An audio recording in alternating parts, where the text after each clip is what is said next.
So we have finished our second quarter by laying it in the opposite direction of the first quarter, and now we're adding our water mainly to the center, and we're trying to keep that outer fringe dry.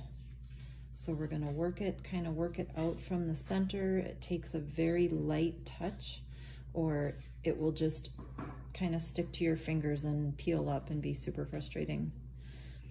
And I think this water's a little too soapy.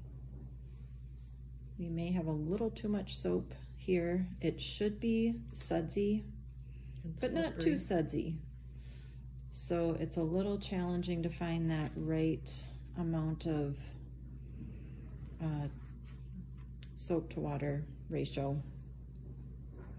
So she's just using her fingers rather than putting the form on top. Just help smooth it out.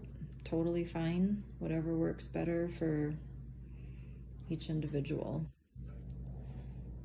She's keeping the edge as dry as possible. She's trying not to create any folds or lumps in the center. So I'm finding the edge to make sure I'm wet all the way. She's making sure it's plenty moist all the way to the edge of the form, and still trying to leave the fringe dry. Now she's picking up the whole thing, the form and the wool, and flipping it over.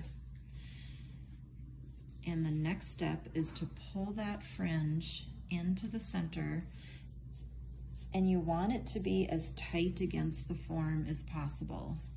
A lot of the kids weren't getting it very tight, and then it ended up being like baggy and saggy along the edge.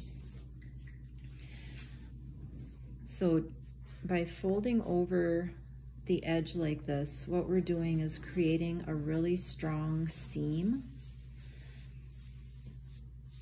so that our end product, which looks like this, will be like, you can't even tell where the two edges come together because of how it's been fringed over, and it just gets incorporated right into the rest of the felt.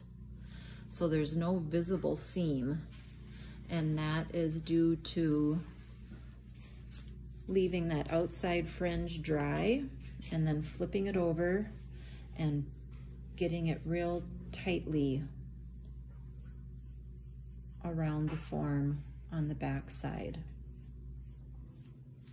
So we've now used half of our skein of yarn, which was cut into quarters. So we used 2 of our quarters.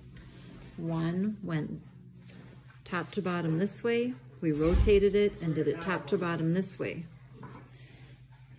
And now the second half of the yarn will be doing the exact same thing on this back side. Starting at the top, leaving a dry fringe, and then layering the feathered pieces top to bottom like shingles.